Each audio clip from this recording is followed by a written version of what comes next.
The smoke rose from the marshlands like a black pillar against the orange sky of Karis 7. And Marcus Chen saw it from 3 kilometers away while he was checking his salvage traps. He stopped his crawler vehicle and stared at the smoke for a long moment. His hands still on the controls, his mind running through the possibilities. Could be a meteor strike, which happens sometimes on this moon with its thin atmosphere. Could be a ship crash, which happened less often but was far more interesting from a salvage perspective. Could be trouble, which happened all the time out here on the frontier. Marcus was 34 years old and had been living alone on Karis 7 for almost 2 years now, ever since he left the Colonial Medical Corps after the war. And in that time, he had learned that trouble usually found you whether you went looking for it or not, so he turned his crawler toward the smoke and drove. Marshlands of Karis 7 were not friendly places, with their pools of acid water and their clouds of toxic spores and their predators that looked like rocks until they opened their mouths. But Marcus had learned to navigate them well enough. He wore his filtered mask and his thick boots, and he kept his plasma cutter on his belt just in case something decided. He looked like food. The crash site was worse than he expected. His ship had come down hard, carving a trench through the marsh that stretched for nearly half a kilometer. And the vessel itself was barely recognizable as a vessel anymore. It was big, or had been big, maybe 40 meters long before the impact had crumpled it like paper. And it was made of some dark metal that Marcus did not recognize. The design was strange too. All curves and sharp angles in ways that did not match any human ship he had ever seen. And the symbols painted on the hull were definitely not any alphabet he knew. Alien ship. Then Marcus felt his heart beat a little faster as he approached, because alien ships meant alien salvage. And alien salvage meant good money if you knew the right buyers. But more than that, alien ships meant possible survivors. And Marcus had spent 6 years as a combat medic before he came to this moon. And some instincts never really went away. He found a breach in the hull where something had torn through from outside. Weapons fire most likely. And he climbed inside with his plasma cutter in one hand and his flashlight in the other. The interior was dark and filled with smoke and the smell of burned metal and something else. Something that reminded him of hot copper and summer storms. He moved through corridors that were too tall for human design, stepping over debris and broken machinery, calling out in standard, and then in trade speak, and then just making noise to let anyone alive know he was there. He found her in what he guessed was the command center. She was lying on the floor in a pool of blood that looked almost black in the dim light. And for a moment, Marcus thought she was dead. Then she made a sound. A small, weak sound, like a wounded animal. And he was moving before he could think about it. She looked human. Mostly tall. Taller than him by a good margin. With sharp features and pale skin and hair that was so dark red, it was almost black. Her eyes were closed, and her breathing was shallow, and there was blood everywhere, soaking through what remained of her uniform, dripping from a dozen wounds that Marcus could see, and probably more that he could not. But there were things about her that were not quite human. Her skin had a faint pattern to it, like scales so small they were almost invisible. And when Marcus touched her hand to check her pulse, her skin was hot. Much hotter than any human should be without a killing fever. Her blood, too, when he looked closer, seemed to shimmer with traces of gold and copper. Alien men, but close enough to human that maybe, just maybe, he could help. Marcus had learned a long time ago that you did not stop to think too hard when someone was bleeding out in front of you. You just worked. He checked her wounds as best he could in the darkness, identified the worst ones, the ones that would kill her fastest. And he made a decision. He could not treat her here. Not with the smoke and the instability of the wrecked ship and the possibility that whatever had shot her down might come back to check their work. He had to move her. She was heavy. Heavier than she looked. like her bones were made of something denser than calcium. But Marcus was strong from 2 years of hauling salvage through difficult terrain, and he managed to get her over his shoulders in something like a rescue carry to walk back to. His crawler was the longest half-hour of his life she was burning hot against his back, and her blood was soaking through his jacket. And twice he had to stop and check that she was still breathing, still alive. Still worth carrying, but she was, barely.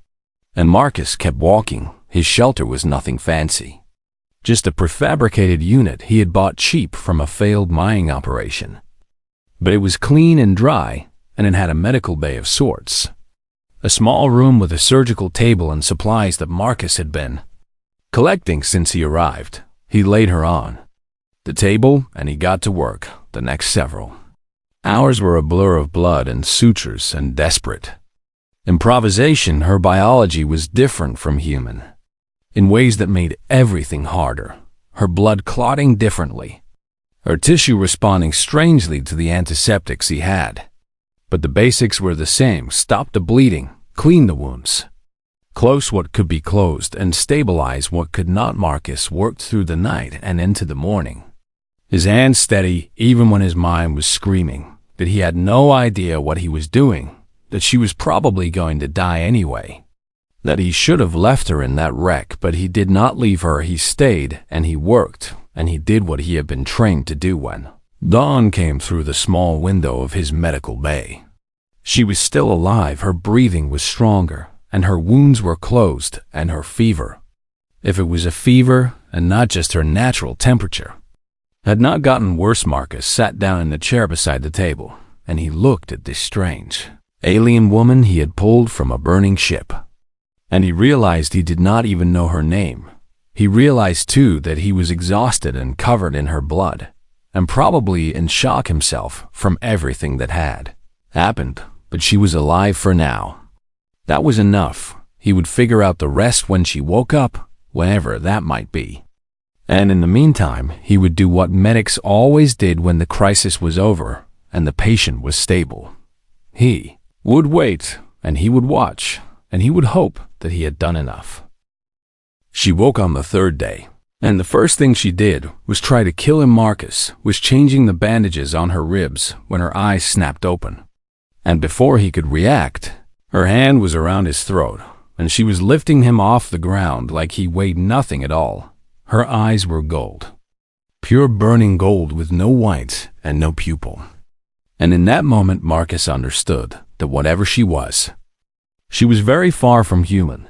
Then she made a sound of pain, and her grip weakened, and Marcus dropped to the floor, gasping and coughing, while she fell back onto the table, clutching her wounded side.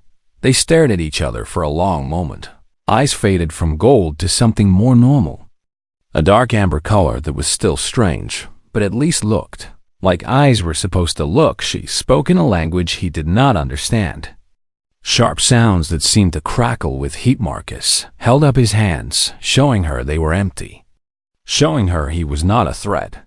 "I do not understand," he said slowly, "but I am not going to hurt you, okay? I'm trying to help." She watched him with those amber eyes, and he could see her thinking, calculating, deciding whether he was worth killing. Then she spoke again, and this time the words were in trade speak, accented and rough, but understandable. "Where am I? What is this place? Who are you?" "You are on Karis 7, a frontier moon in the Sigma reaches. This is my shelter, and my name is Marcus Chun. I am a salvage operator. I found you in your crashed ship 3 days ago, and I have been treating your wounds." She looked down at herself, at the bandages wrapped around her torso and arm and leg, at the 4-line feeding fluids into her vein, at the medical equipment beeping softly beside her. "You saved me," she said, and it was not a question. "I tried. You were in bad shape. I did what I could with what I had, which is not much, honestly, but you seem to be healing fast. Faster than I expected." She was quiet for a moment, still watching him with that calculating look. "Why? What? Why did you help me?" "You do not know me. You do not know my people. My ship could have been carrying anything. I could be anything. Why would you risk yourself for a stranger? Marcus shrugged. And he was surprised to find that the question genuinely confused him. You were hurt, and I know how to help hurt people. That is what I do. That is what I was trained to do. I did not really think about it beyond that. She stared at him like he had said something impossible. That is foolish. Maybe. But here we are. He gestured at the small table beside the medical bay where he had set up a tray of food. Are you hungry? I made some soup. It is not great, but it is warm, and it has nutrients, and you need to eat if you want to heal properly. The look she gave him was one of complete bewilderment, as if she could not understand why he was talking about soup when she had just tried to strangle him. But after a moment she nodded slightly, and Marcus brought her the soup and helped her sit up enough to eat her name. She told him eventually, was Virus did not tell him much else at first. Only that her ship had been attacked, that she had managed to crash land rather than die in space, that she needed to contact her people, but her communication equipment had been destroyed. Marcus did not push for more information. He had learned during the war that people talked when they were ready and not before. And pushing only made them shut down, so he just kept doing what he had been doing. He changed her bandages twice a day, marveling at how fast her wounds were closing, flesh knitting together at a rate that should have been impossible.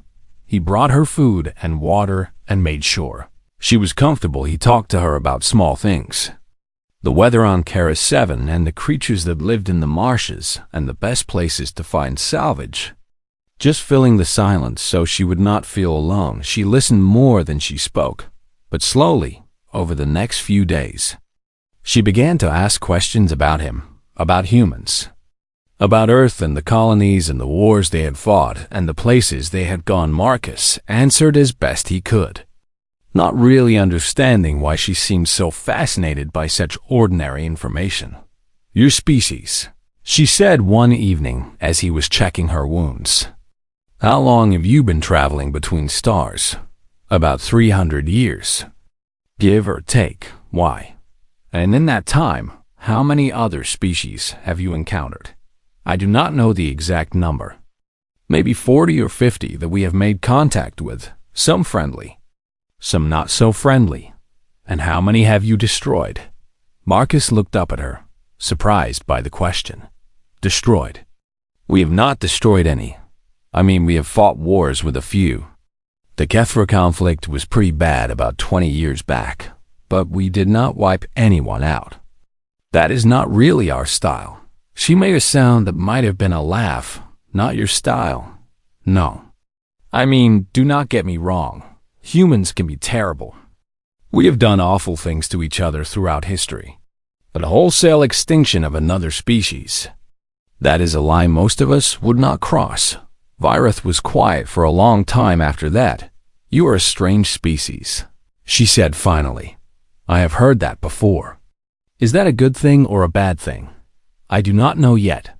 She healed faster each day, and soon she was able to stand and walk around the small shelter, examining everything with that intense curiosity that Marcus had come to recognize. She asked about his medical equipment and his salvage tools and his crawler vehicle and his food supplies. She asked about his books, actual paper books that he had brought from Earth, because some things were worth the wait. She asked about the photographs on his wall, pictures of his family and his unit from the war and places he had been. You keep images of your dead, she observed, looking at a photo of Marcus with his squad, half of whom had not survived the war. They are not all dead. But yes, I keep pictures of people I have lost. It helps me remember them. Why would you want to remember pain? Marcus thought about that for a moment, because the pain is part of them. You know, the good memories and the bad ones. They are all tangled up together. And if I forgot the pain, I might forget the rest of it too. And I do not want to forget them, even when it hurts. Virith looked at him with an expression he could not read. You are very strange, she said again. You keep saying that, because it keeps being true. That night, after Marcus had gone to sleep, Virus stood at the window of the shelter and looked up at the stars. She thought about her fleet. Waiting for her 17 systems away, she thought about her people, the Draconoth, who had ruled 11 galaxies for 100,000 years through fire and fear and absolute power. She thought about all the civilizations she had burned, all the species she had ended, all the worlds she had turned to ash because they had dared to resist. And she thought about this human, this Marcus Chun, who had found a dying alien in a wrecked ship and had carried her to safety, and had treated her wounds, and had fed her soup, and had asked nothing in return. He did not know what she was, did not know what she had done. He only knew that she was hurt and that he could help. Virith had lived for nearly 800 years, and in all that time she had never met anyone quite so foolish or quite so confusing. She did not know what to do with him, but she was starting to suspect that killing him would feel wrong in a way she could not explain. The raiders came on the 6th day, just as Virith was starting to feel almost comfortable in the strange little shelter with the strange little human who had saved her life. Marcus saw them first on his long-range scanner. 8 ships dropping out of faster-than-light travel at the edge of the system and heading straight for Kara 7. "We have a problem," he said. And his voice was calm in a way that Virith was beginning to recognize as his combat voice, the voice he used when things were serious. He showed her the scanner display, and she felt something cold settle in her chest. Kithver ship. She recognized the design, the angular predatory shape of a slaving fleet. And she understood immediately what had happened. They had detected her crash, picked up some signal from her destroyed ship, and they had come to scavenge. The Kethver were opportunists, bottom feeders who picked at the edges of greater civilizations, capturing slaves and stealing technology and running before anyone powerful enough to stop them could respond. They were nothing compared to the Draconoth, insects compared to dragons. But right now Virith was wounded and her flame was depleted, and she was in no condition to face 40 armed soldiers alone. "Who are they?" Marcus asked. "Kethver. They are slavers, raiders. They must have detected my ship and come looking for salvage and survivors." "Survivors meaning you?" "Yes." Marcus was quiet for a moment, looking at the scanner, watching the ships approach. "Can you fight?" Virith wanted to say yes, wanted to believe that she could summon her flame and burn these vermin to ash the way she had burned so many others. But she knew her limits. Her wounds were healing, but her internal reserves were still nearly empty, drained by the ambush that had brought her down. And even a small expenditure of power could leave her helpless. "No," she admitted, and the word tasted like ash in her mouth. "I am too weak. My abilities have not recovered." "What about your ship? Is there anything there we could use?" "The weapon systems were destroyed in the crash." "There is nothing." Marcus nodded slowly, and Virith watched something change in his eyes. A hardening, a decision being made. "Okay," he said. "Then we do this the old-fashioned way." "What do you mean?" "I mean I am going to talk to them. Maybe I can convince them there is nothing worth taking here. Maybe I can buy us some time." Virith stared at him. "That is insane." "They will kill you." "Maybe, but if I hide in here with you, they are going to find us anyway. This shelter is not exactly a fortress. At least if I go out there, I can control the situation a little. You cannot control a situation with 40 armed slavers. I have talked my way out of worse odds." "No, you have not." "That is a lie." Marcus actually smiled. A small, tired smile that made something twist in Virith's chest. "Okay, you are right. I have not. But I am going to try anyway." He went to a locked cabinet in the corner of the shelter and pulled out a weapon. A projectile pistol that looked old and worn but well-maintained. "Stay inside," he said. "Stay hidden. If this goes bad, try to get to my crawler and head north. There is an old mining station about 50 kilometers away. You might be able to find working communications there. Marcus. He stopped at the door and looked back at her. Virith wanted to say something. Wanted to tell him what she was. Wanted to explain that she was not worth dying for. That she had done terrible things. That she was a monster wearing a human shape. But the words would not come. Be careful, she said instead. Always, he said. And then he was gone. She watched from the window as the HFY ships landed in the marshland around the shelter. Their engines scorching the already toxic ground. She watched as soldiers poured out of the ships. 40 of them, just as she had estimated. All armed with plasma weapons and wearing the distinctive armor of HFY. Raiders. She watched as they surrounded the shelter.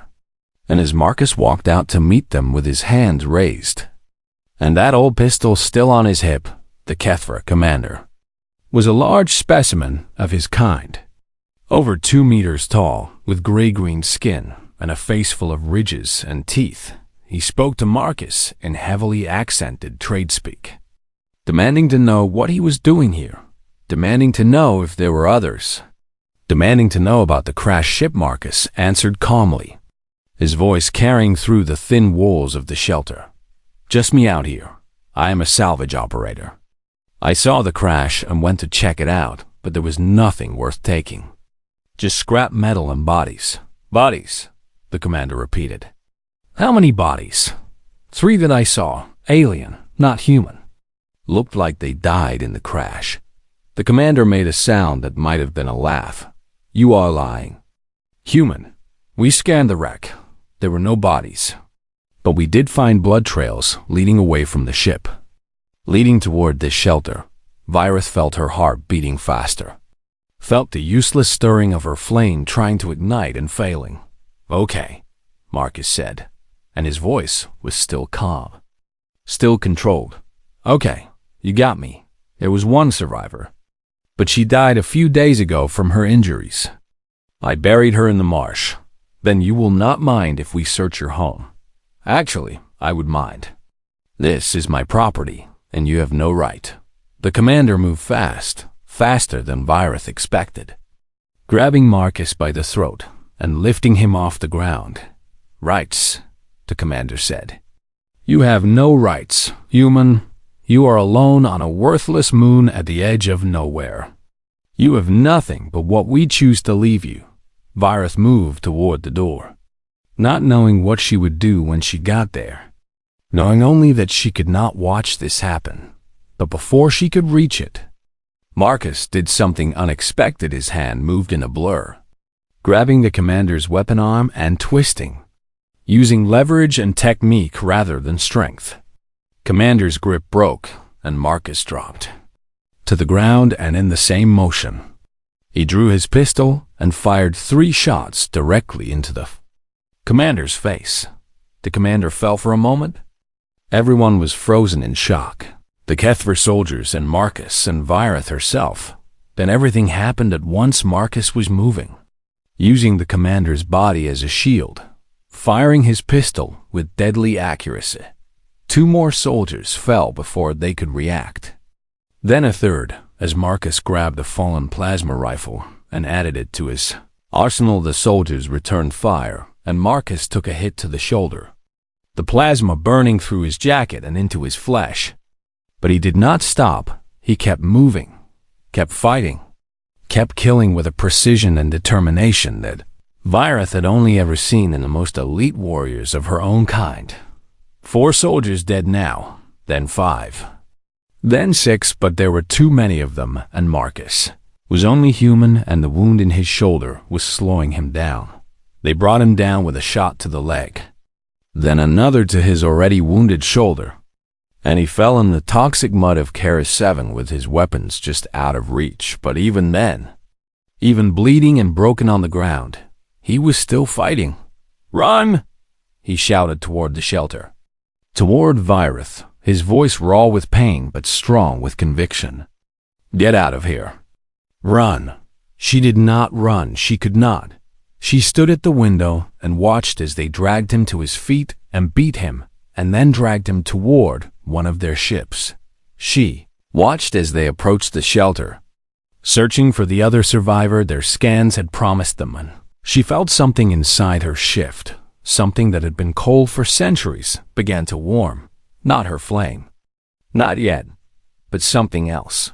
Something like anger, something like grief, something like a debt that could only be paid in fire. They found her, of course. Found her and bound her and dragged her to the same ship where they had taken Marcus, and as they threw her into the holding cell beside him, as she looked at his broken body and his defiant eyes, Vireth made a decision. She had burned worlds for less than this. She had ended civilizations for smaller offenses. This human had bled for her, had fought for her, had been willing to die for her. And he did not even know what she was when her flame returned, and it would return. These Kethver would learn the price of touching what belonged to a dragon of the matriarchy. The holding cell was small and dark, and it smelled like rust and old blood and fear. Marcus was slumped against the wall. His shoulder a mess of burned flesh and his leg not much better. His breathing shallow and his skin pale from blood loss. Vireth sat across from him, her wrists bound in chains that the Kethver thought would hold her. And she watched him with eyes that had seen the death of empires. "You are an idiot," she said. Marcus laughed. A weak sound that turned into a cough. "Yeah, I have been told that before. You should have given me up. You should have told them where I was. You should have saved yourself. You were my patient. I am a stranger. You were my patient," he repeated. And there was something in his voice that Vireth could not understand. Something stubborn and unbreakable and completely irrational. You could have died. You still might die. And for what? For someone you have known for 6 days. For someone whose name is the only thing you know about her. Marcus was quiet for a moment. His eyes closed against the pain. "Do you know what I did before I came to Kara 7? He asked. "You said you were a salvage operator. Before that, I was a combat medic. I spent 6 years patching people back together in war zones. Soldiers and civilians and sometimes even enemy fighters who surrendered." He opened his eyes and looked at her. "Saw a lot of death in those years. Vireth, a lot of people I could not save. A lot of people who died because help did not come fast enough, or because their wounds were too bad, or because there just was not enough of anything to go around. And that is why you helped me. Because of guilt. No, not guilt. It is just that when you spend that long learning to save lives, it becomes part of who you are. It becomes the thing that matters most. And when I found you in that ship, bleeding out on the floor, I did not see an alien or a stranger or a potential threat. I saw a person who was going to die if I did not help." He shifted against the wall, wincing at the pain. "Maybe that is stupid. Maybe it will get me killed. But I would rather be stupid and kind than smart and cruel." Vireth stared at him for a long time in 800 years of life. She had met warriors and kings and conquerors, beings of immense power and ancient wisdom, and none of them had ever confused her as much as this one wounded human with his simple, stubborn morality. "Do you know what I am?" she asked quietly, honestly. "No idea. I figured you were some kind of modified human, or maybe a close enough alien species. You look almost human, but the scales and the temperature and the fast healing are definitely not. Standard issue. I am not human? Not even close. Okay. I am Draconith." Marcus blinked. "Is that supposed to mean something to me? My people have ruled 11 galaxies for 100,000 years. We are called the Dragons of the Void, the Burners of Worlds, the eternal flame that consumes all. That is a lot of titles. They are untitles." "Marcus." She leaned forward, her chains rattling. "I am Vireth Sakharin, commander of the Third Burning Fleet, bearer of the eternal flame, she who burns between stars. I have destroyed worlds, Marcus. I have ended civilizations that existed before your species learned to walk upright." He was quiet, processing this. "How many?" he asked finally. "How many what? How many civilizations?" 17 that I personally oversaw. Hundreds more that my fleets burned on my orders. She expected him to recoil, to look at her with horror and disgust, to finally understand what kind of monster he had. Saved instead, he just nodded slowly. That is a lot of death. Yes, you do not seem happy about it. Virith opened her mouth to respond and found that she had nothing to say. No one had ever asked her that before. No one had ever looked at her list of conquests and asked if she was happy. She started, then stopped. I was proud of it. Once my people value strength and power above all else, and I had proven myself the strongest of my generation. I rose through the ranks faster than anyone in living memory. I was given command of the most powerful fleet in the matriarchy. But lately I have begun to wonder if there was supposed to be more. If all that burning was leading somewhere. If the power was supposed to mean something beyond itself. She looked at her hands, still bound in chains. And then I met you. This fragile little human who should have left me to die. Who had every reason to fear me and use me and betray me. And instead, you made me soup and changed my bandages and asked me if I was allergic to anything. Marcus actually laughed at that. Well, yeah, allergies are no joke. I once saw a guy almost die from shellfish. You are not afraid of me. Should I be? I just told you. I have destroyed 17 civilizations. And right now you are sitting in a holding cell with plasma burns and chain marks on your wrists. So maybe we can worry about the existential dread later and focus on the immediate problem. Virith stared at him and then, for the first time in centuries, she laughed. It was a real laugh.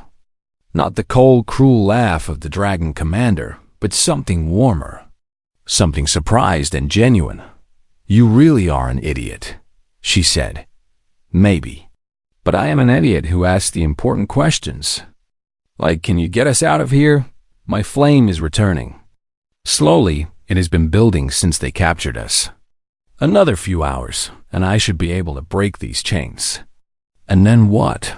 And then I show these Kethfor vermin what happens when you touch something belonging to a dragon of the matriarchy. Marcus raised an eyebrow. Something belonging to. Virith felt heat rise to her face. A reaction she had not experienced in so long she had forgotten it was possible. You saved my life. In my culture that creates a bond, a debt. You are under my protection now whether you like it or not. Do I get a say in this? No. Cool. Just checking. He leaned his head back against the wall and closed his eyes. So we wait a few hours, and then you do your space dragon thing and burn everyone. Essentially, yes. And you are sure you can take 40 soldiers? Virith smiled. And this time, it was the smile of the dragon commander, cold and certain and full of fire. Marcus. I once burned an entire armada single-handedly because their admiral looked at my mother with insufficient respect. 40 slavers in a cramped ship are not even worth warming up for. Okay, that is both terrifying and kind of impressive. Thank you. Although I have to say, burning people for looking at your mom wrong seems a bit extreme. You have not met my mother. Marcus laughed again, then winced as the movement pulled at his wounds. Virith felt something twist in her chest. Something that might have been concern.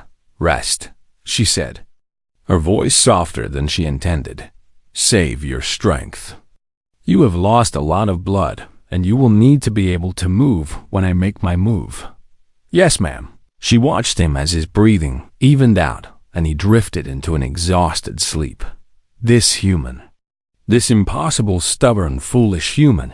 He had seen her try to kill him, and he had still treated her wounds. He had learned what she was, and he had still looked at her like she was just a person he had been captured and tortured because he refused to betray her. And his only question was how they were going to escape. Virith had lived for 800 years. She had seen wonders and horrors beyond counting, but she had never met anyone quite like Marcus Chun, and she was beginning to suspect that when this was over, when the Kethfor were ash and her fleet had found her, she was not going to be ready to say goodbye. The flame returned at dawn. Virith felt it building in her chest through the long hours of the night. A warmth that grew into a heat, that grew into a fire that could not be contained. She had been patient, conserving her energy, letting the HFY believe she was just another helpless prisoner. And now her patience was about to be rewarded. Marcus was awake, watching her with eyes that were tired but alert. "It is time," she said. "How do you want to do this? Stay behind me? Stay low, and when I tell you to run, run." "Got it." She stood, and the chains that bound her wrists shattered like they were made of paper. The door to the holding cell was thick metal, designed to contain dangerous prisoners. And Virith placed her palm against it and pushed. The metal glowed red, then white, then simply ceased to exist. Vaporized by heat that nothing in this ship was built to withstand, alarms began to wail. Virith stepped through the ruined doorway and felt her flame fully ignite. For the first time in over a week, her skin shifted, the subtle scales becoming more pronounced, harder, reflective like polished obsidian. Her eyes blazed gold, pure burning gold, and when she opened her mouth, fire licked at her lips. A HFY guard came around the corner and had just enough time to see her before she raised her hand and reduced into ash. "Holy hell!" Marcus breathed behind her. "Stay close." She moved through the ship like a force of nature, like the wrath of an angry god. And nothing the HFY could do even slowed her down. They fired their plasma weapons, and the bolts splashed against her skin like water against stone. They tried to seal bulkheads, and she burned through them like they were not there. They tried to run, and she burned them where they stood. Virith had not unleashed her flame like this in decades, had not allowed herself to feel this much power, this much fury. And it was intoxicating, but she kept control. She was not burning blindly, not destroying everything in her path. She was precise, surgical almost, eliminating threats while leaving the ship's structure mostly intact. Because Marcus was behind her and he needed a way out, they reached the main corridor and found a dozen soldiers waiting, all of them armed, all of them terrified. "Surrender," one of them shouted, his voice cracking. "Surrender or we will kill the human." Virith stopped. She looked at the soldiers, at their shaking hands and their pale faces, at the fear in their eyes, and she smiled. "You do not understand," she said, and her voice was heat and ash and the death of worlds. "He is mine. He is under my protection, and you have already hurt him." She raised both hands and the air itself seemed to catch fire. "There is no surrender that will save you from what comes next." The screaming lasted only a few seconds. When it was over, Virith stood in a corridor filled with ash and the smell of burned metal, her chest heaving, her flame finally beginning to settle. Marcus stepped up beside her, leaning on the wall for support, his face pale but his eyes steady. "That was," he started, "terrifying. I know I was going to say impressive, but yeah, terrifying works too." She turned to look at him, this human who had just watched her kill a dozen soldiers without flinching. "You are not afraid." "Oh, I am definitely afraid, but you are on my side. So the fear is more like respectful awe. You are very strange. You keep saying that." She helped him walk through the rest of the ship, past the destruction she had caused, past the remains of soldiers who had made the mistake of thinking they could take what belonged to a dragon. The other ships were trying to flee, their engines firing as they scrambled to escape the moon. Virith walked out onto the scorched earth of Karis 7, and she looked up at those ships, and she smiled. Fire erupted from her palms. Not the controlled flames she had used inside the ship, but something greater. Something that should have been impossible. Streams of white-hot plasma arced into the sky, climbing higher and higher, chasing the fleeing ships with impossible accuracy one by one. They exploded. 8 pyres lit the morning sky, burning so bright that for a moment Karis 7 had a second sun, and then it was over. Virith stood in the middle of the destruction, her flame finally extinguished, Her body trembling with exhaustion, Marcus sat down heavily on a piece of debris. His wounds reopened, his face gray with pain. "So," he said, "destroyer of worlds, yes. Burner of fleets, also yes. She who burns between stars." You remembered. It is a memorable title. He looked up at the fading pyres in the sky, then back at her. "Any chance you have some space-age medical tech that could help with this? Because I have got to be honest, it is really starting to hurt." Virith laughed. And then she did something she had not done in centuries. She sat down next to him in the ash and the mud. And she took his hand in hers. "When my fleet arrives," she said, "they will have the best medical facilities in 11 galaxies. You will be fully healed within hours. Your fleet, they will have detected my distress beacon by now. It has been transmitting since my flame returned.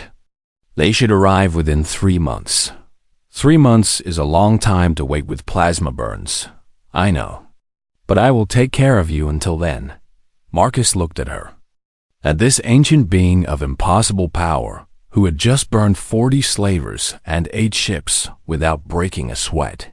"You know," he said, "when I found you in that ship, I really did not expect any of this." "What did you expect?" "I do not know.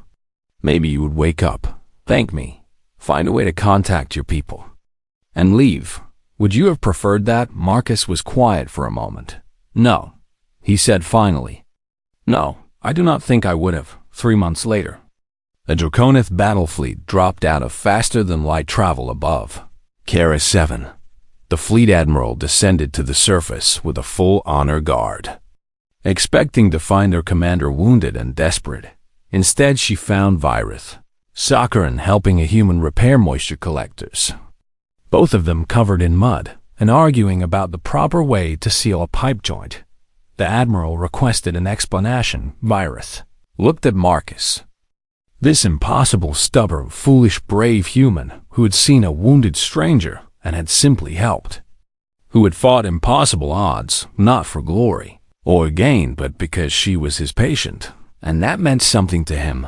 "I am conducting a study," she informed the admiral, "on humanity and your conclusions." "Commander," Marcus waved cheerfully at the warships filling his sky, completely unintimidated, and asked if anyone wanted soup. Virith watched him and felt something warm in her chest that had nothing to do with her flame. "They have no idea what they are," she said. "They stumble through the universe doing small kindnesses and large heroics without any understanding of how remarkable they are. They save strangers because it is the right thing to do. They fight impossible odds because someone needs protecting. They make soup for ancient dragons and ask about allergies." She paused. "And that makes them the most dangerous species in the universe. Not because they can destroy, but because they can make monsters like me remember what it felt like to be kind." The admiral did not know what to say to that, neither did Virith. But when Marcus came over and asked if her fleet wanted a tour of his moisture collectors, she found herself smiling. "Come," she said to the admiral. "Let me show you what humanity has built on this little moon." And as she walked beside the human who had changed everything, Virith Sakharin, she who burns between stars, scourge of the Orion subjugation, destroyer of 17 civilizations, thought that maybe, for the first time in 800 years, she understood what it meant to be truly powerful. It was not about the fire. It was about knowing when not to use it, and sometimes it was about sitting in the mud with a salvage operator and arguing about pipe joints while the most powerful fleet in 11 galaxies waited patiently overhead, because some things were more important than power, some things were worth protecting, and some humans were worth crossing the universe to find.